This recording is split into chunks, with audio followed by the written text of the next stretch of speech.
Ow, that hurts? I think it's infected. It is, baby. Smells like a winner. A Kirby Puckett autographed bat trying to kill that spider in your room. Yeah, you better let Dad take a look at it. NBC News has just confirmed that actor Malcolm Jamal Warner has died at the age of 54. We are remembering the life of Cosby Show actor Malcolm Jamal Warner. Oh, wow. Let's see your 50 cents. But I want you to know I have not forgotten about the time you broke my... He drowned Sunday afternoon in Costa Rica. Well, let's see it. Now, who look at it? Yeah, where'd you have it done? Hey everyone, and welcome back. We're here today to talk about something incredibly personal and deeply heartbreaking. The world is still trying to come to grips with the shocking death of beloved actor Malcolm Jamal Warner. But as the headlines and tributes have started to fade, one voice has been noticeably, painfully silent. Phylicia Rashad. To millions, she was the iconic Claire Huxtable from The Cosby Show. But to Malcolm, she was his second mother. For 2 long weeks, she said nothing. But when she finally spoke, her words weren't just a news report. They were the raw, weeping confession of a woman who lost a son. This is the story of what she revealed. A story so full of love and grief that it will stay with you long after this video is over. Please, watch until the very end. It was a quiet morning in early July when the news hit like a thunderclap. Malcolm Jamal Warner, dead at 54. The headlines were everywhere, screaming the tragic news of the actor who had grown up before our eyes as Theo Huxtable. He had reportedly drowned while on vacation with his wife and daughter in Costa Rica. Social media erupted. Celebrities, fans, and former colleagues posted tributes in disbelief. It just didn't feel real. But in a sunlit brownstone in New York City, Phylicia Rashad sat still, her phone vibrating endlessly with texts and missed calls. She just stared at the screen, at the simple, devastating message that read, "Malcolm is gone." It took her a full hour for the words to sink in. She had always worried about him. Not because he was reckless, he was the most careful person she knew, but because life is so unpredictable, especially for Black men in America. But she never, ever imagined this. A drowning. A peaceful family vacation turned into a final goodbye. Her first instinct wasn't to reach for her phone or to scream. It was to remember. Her mind went back instantly to the first day they met. It was the summer of 1984. The producers of a brand new show, what would soon become The Cosby Show, were desperately searching for the perfect actor to play Theo Huxtable. They had seen hundreds of boys. Some were good, some were promising, but none of them felt right. Then, a 14-year-old boy from Jersey City walked into the room. He had a quiet confidence, warm, expressive brown eyes, and a slow, gentle smile. This boy, Malcolm Jamal Warner, didn't just read the lines. He became Theo. He made everyone in the room stop and listen, including Phylicia Rashad herself. She was already cast as Claire and was there for the final screen tests. As the story goes, she leaned over to Bill Cosby and whispered, "That's the one." From that day on, she and Malcolm shared a bond that was truly rare. Their chemistry on screen was effortless, and off-screen, it was even deeper. She could read his silences, and he could finish her sentences. It didn't take long for their connection to become something profound and deeply understood. A real maternal bond. She wasn't just an on-screen mom. She became an anchor in his life. "He was my son in every way except birth," she once told Oprah in an interview years ago. "We had something that was God-given, divine." By the time he was 15, Malcolm Jamal Warner was a household name. Millions of people watched him every week. His face was on posters and magazines, and he was one of the most famous teenagers in America. Fame, as Felicia often warned him, was both a gift and a dangerous trap.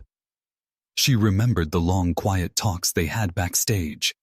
She would gently remind him to stay grounded, to keep his close circle of friends, and to never let the applause drown out his own inner voice. Malcolm always listened. He wasn't like other young stars who got caught up in the fame. He was careful, wise beyond his years. But even with all his maturity, the pressure still weighed on him. Felicia always knew when he was struggling, even if he didn't say a word. She could just sense it when he walked into a room. "He didn't need to tell me he was hurting," she said quietly in her first interview after his death. "I knew it. I could see it in the way he blinked, in the way he sat. He never had to say it out loud." When The Cosby Show ended in 1992, Malcolm was only 22. While many child stars struggled to find their place after such huge success, Malcolm transitioned beautifully. He directed, he produced, and he made music. Through it all, Felicia watched with quiet pride. But the entertainment industry wasn't always kind to him. He was often typecast and didn't always get the roles he truly deserved. Despite his immense talent, Hollywood just didn't know what to do with a black man who had grown up in America's living rooms but didn't want to play by its old limited rules. Felicia often served as his support system. He would call her late at night, sometimes just to vent, sometimes to cry, and sometimes just to hear her voice. "He never outgrew needing a mother," she said tearfully. "That's what made Malcolm so special. He wasn't afraid to be vulnerable, especially with me." And when he had his daughter, his most precious gift, Felicia was one of the first people he called. She remembers that day perfectly. He said, "Mama Felicia, I'm a father now." And he just cried. He cried the same way her own son did when he became a father. Just 11 days before the tragedy, Felicia received a call from Malcolm. It wasn't anything special or dramatic, just a warm, familiar check-in. "Hey, Mama, just wanted to hear your voice," he said. They talked for about 20 minutes. He told her about the trip he was planning with his daughter, how excited she was to snorkel for the first time, and how he had bought her a new waterproof cane, raw just for the occasion. He laughed a lot during that call. "I could hear the ocean in his voice," Felicia recalled. "That's how happy he was."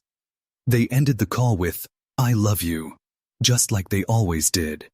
She had no idea it would be the last time she would ever hear his voice. The news reports said it happened quickly, but grief never moves in fast motions.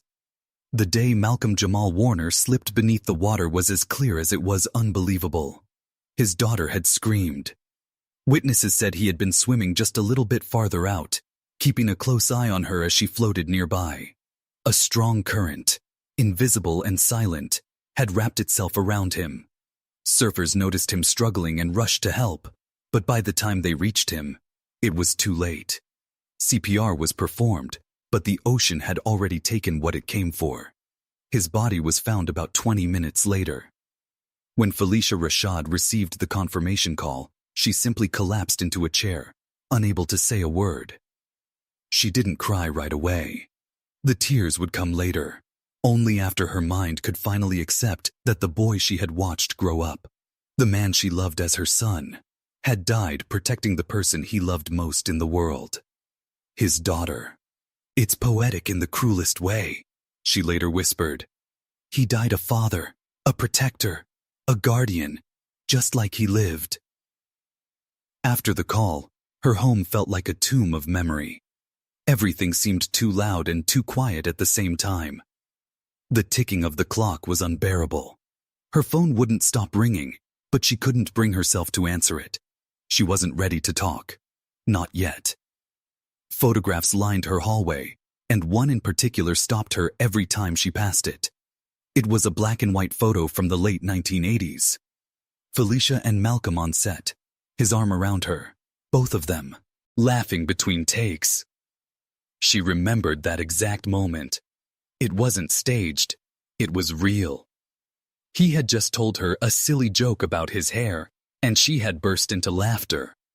The camera had captured it perfectly. "I kept walking past it," she later said, "and then finally, I just sat on the floor underneath it and cried for hours." It was in that deep silence, not the media silence, but the aching motherly silence, that Felicia truly began to mourn. Not just for Malcolm, but for the future she had assumed they'd still have. For the birthdays, the holiday texts, the new projects they'd never get to do together. For the family she had lost all over again. What made their relationship so special wasn't just that they had worked together. It was how deeply their connection endured long after the cameras stopped rolling. He called her on birthdays, on bad days, and sometimes on random Wednesdays just to say, "I'm thinking about you." When Malcolm struggled with Hollywood's politics, the roles that never came, the projects that fell apart, the shadow of being typecast, it was Felicia he called. "She had a way of listening that healed you," he once said in a podcast interview. Even if she didn't say anything, she'd just be there. That's what mothers do. Even when life took them to different cities and different rhythms, the emotional bond between them never broke. Felicia knew about his personal battles, about the heartbreaks he never shared publicly, and about the immense pride he felt as a father. She celebrated his wins with a joy only a mother could understand. One of her favorite memories, she revealed, was watching Malcolm direct episodes of Read Between the Lines, the show they both starred in for a time. Seeing him in that chair behind the camera calling the shots, lifting others up, it filled me with so much joy, she said. I remember thinking, my boy grew up. The world mourned loudly. Tributes came pouring in from celebrities, politicians, fellow actors, and fans who had grown up with Malcolm on their screens. Old co-stars posted heartfelt memories. Legacy networks aired The Cosby Show marathons. News articles about Black fatherhood and representation in media filled blogs and newspapers. But through it all, Phylicia Rashad said nothing. People wondered why she remained so silent. Reporters called her agent. Tabloids speculated that she was too distraught to speak. But what no one understood was that this wasn't a celebrity loss for her. It was a deeply personal and intimate devastation. The world had lost a star. She had lost a son. There are no words in the first days, she explained later. Only memories and the sharp sting of each one. She didn't even attend the first public memorial, not because she didn't want to be there, but because she couldn't bear to hear Malcolm's name spoken in the past tense. The finality of death is cruel, but hearing it celebrated, memorialized, that's when it becomes truly real. And she wasn't ready for that. Instead, she lit a candle in her living room. She sat with his photo. She whispered prayers. She stayed still in her grief, letting it bloom fully without apology. I couldn't speak to the world, she said, because I was still trying to speak to him. It wasn't a press release. It wasn't a glossy magazine interview. When Phylicia Rashad finally chose to speak, she did it on her own terms, in her own way, quietly, and with the immense gravity of a mother in mourning. It was at a private memorial, with only close friends, former castmates, and family, held in New York exactly 10 days after Malcolm's passing. She finally stood to speak. The room was silent as she walked to the podium, dressed in a soft dark blue outfit that seemed to shimmer slightly in the light. She looked both regal and completely shattered. For a few moments, she said nothing. She looked down at her notes, then up at the room. And then, softly but firmly, she began. When Malcolm was 14, he walked into my life with a backpack full of dreams and the biggest heart I'd ever seen in a child. He wasn't my son by blood, but God doesn't always choose blood when he chooses family. He was my son in every way that matters. She paused, her voice trembling. There are things I never said out loud to him, things I thought I'd have time for. I thought there would be more birthdays, more dinners, more stories. And now all I can do is say them here, to all of you. I was proud of him every single day, even when he was struggling, especially then. He made me a better woman, a better mother. And now the world feels dimmer because a light like Malcolm doesn't come around twice. By the time she finished, there wasn't a single dry eye in the room. Her silence had been deafening, but her words were thunder. The next morning, as the sun rose slowly over Manhattan, Phylicia Rashad slipped out of the public eye once again. The cameras were gone. The statements had been made. The media would speculate, analyze, and dissect her words. But Felicia had something more important to do, something the headlines would never report on. She was going to see his daughter. She didn't want to intrude, so she waited quietly and respectfully. But Malcolm's family welcomed her without a moment's hesitation. They knew what she had meant to him. They knew he had spoken of her not just as a co-star, not even as a mentor, but as the woman who mothered me through manhood. When she arrived, his daughter, barely a teenager, ran straight into her arms. Felicia held her tightly, pressing her cheek against the girl's braided hair, absorbing the grief, the confusion, and the loss that was far too large for any child to understand. "She looks just like him," Felicia whispered later. "Same eyes, same smile, same stubborn stranger." They sat together for hours that day, with no cameras, no press, and no recordings, just sharing stories, laughter through tears, and a safe space where grief could breathe without judgment. She told his daughter how much Malcolm had loved her, how he talked about her every time they spoke, and how he said that becoming a father was the greatest role of his life. She needed to know he didn't die as a man running from anything. Felicia said afterward, "He died facing it all, his love, his purpose, his role as a father. That's what I wanted her to carry." After that visit, Felicia returned home with something she hadn't expected. A box. Malcolm's family had given her one of his storage containers filled with old photos, letters, and special mementos. "He would have wanted you to have this," his sister had told her. She didn't open it right away. For days, it sat on her piano bench, completely untouched. The idea of going through his belongings felt like tampering with something sacred. But eventually, on a rainy afternoon, she lifted the lid. The smell of old paper, leather, and a faint cologne wafted out. The scent of history, of memory, of Malcolm. Inside were dozens of photos she had never seen. Candid shots from their early days on set, photos of cast outings, birthday parties, and table reads. There were little mementos. A ticket stub from a jazz concert they once attended. A note he wrote to her on Mother's Day that said, "To Mama Phi, for everything the world never saw you do for me. I love you." Her hands shook as she read it. The grief came in waves again, not loud and dramatic, but like the tide that had taken him, slow, steady, and inevitable. She began to create a wall of remembrance in her home. Not a shrine, but a gallery, a beautiful tribute to their long journey together.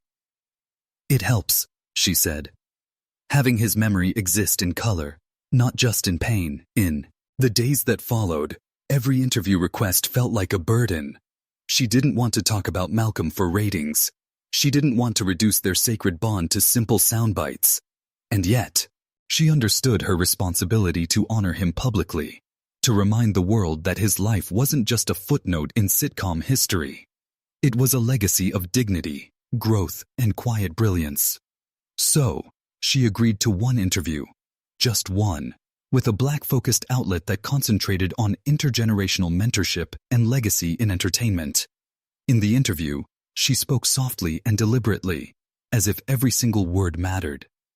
"I've worked with many young people in this industry," she said. "But Malcolm listened, not just to advice. He listened to your spirit. He paid attention. He carried wisdom like it was weightless. That's rare." When asked what she wanted the world to remember about him, she didn't hesitate. That he was kind, not performative, not public, truly kind. That he carried burdens most people never saw and still smiled. That he lived a life worthy of being deeply mourned. That episode became one of the podcast's most streamed episodes of all time. But Felicia didn't care about numbers. She cared about truth. She had spoken her truth, and now she could find a moment of rest. A few weeks after the memorial, Phylicia Rashad found herself standing outside the gates of Silvercup Studios in Queens, New York, the very place where The Cosby Show had been filmed in its earliest seasons. She hadn't planned to go. In fact, she had avoided the place for years. But grief has its own gravity, and that day, it pulled her back to where it all began. The studio had long since moved on. New shows now occupied those halls. The echoes of the Huxtables were no longer in the walls. But for Felicia, as she stepped onto that old lot, it was as if the 1980s came flooding back all at once. She stood in the corner where the kitchen had once been, where she had laughed with Malcolm over cold coffee between scenes. She walked past the space where their dressing rooms had to be, remembering the notes he'd sometimes leave taped to her mirror. "You got this, Mama," scribbled in his now familiar handwriting. It was like walking through a dream, she later described, but a dream where someone was missing from every frame. In the dim studio light, she stood still, as if trying to hear his voice one last time. And maybe, just maybe, in that long silence, she did. One night, around 3 a.m., Felicia sat at her writing desk with nothing but a single lamp glowing beside her. The city outside was silent. She picked up a pen and a fresh sheet of paper and began to write a letter she knew she would never send. "Dear Malcolm," it began. She poured out everything: the pride, the heartbreak, the gratitude, the unsaid words. She wrote about how much she admired the father he had become, how beautiful his love for his daughter was. She wrote about the last phone call and how he had sounded like pure sunlight. She confessed her regrets, the conversations they never finished, the hugs she assumed she had more time to give. She wrote about how lonely the world felt now, how her mornings didn't start with his texts anymore, and how even music felt emptier without him sending her jazz recommendations every week. Near the end of the letter, she wrote something she had only whispered in prayer before. "If I could have traded places with you, I would have, but maybe heaven needed you more than we did." When she finished, she folded the letter neatly, tied it with a small ribbon, and placed it in her memory box, the same box that now held his photo, that old backstage note, and the program from his memorial. She didn't need the world to read it. She just needed to say it. Phylicia Rashad released one final public statement. It was a letter that read, "To those who loved him, I want to thank you for mourning him with me. Malcolm Jamal Warner was a son to me, in ways that cannot be measured by credits or contracts or camera time. He was light. He was grace. He was the kind of man we hope our sons become and our daughters meet. I have never known someone to carry fame so humbly, pain so quietly, and joy so generously. His laughter still echoes in my home. His wisdom still lingers in my ears. And his love, most of all, remains stitched into the very fabric of who I am. We shared years. We shared moments. We shared silence. We shared the kind of bond that defies explanation. And though the world may move on, I will not let him fade. Not in my heart. Not in my voice. Not in the work I do from this day forward. The Warner Rashad Legacy Initiative will continue in his honor. Because love must do more than grieve. It must grow. To his daughter, you are your father's heartbeat, and I am here for you always. And to Malcolm, my dear son, I will see you again. Until then, keep watching over us. With all the love I never got to say aloud, Phylicia Rashad. If this story moved you, please don't forget to like this video to honor Malcolm Jamal Warner's incredible life and the love Phylicia Rashad so bravely shared. And be sure to subscribe to our channel for more videos that uncover the stories that deserve to be remembered forever. Also, leave a comment below with your favorite memory of Malcolm. Thank you for being here. We remember. We grieve. We honor together.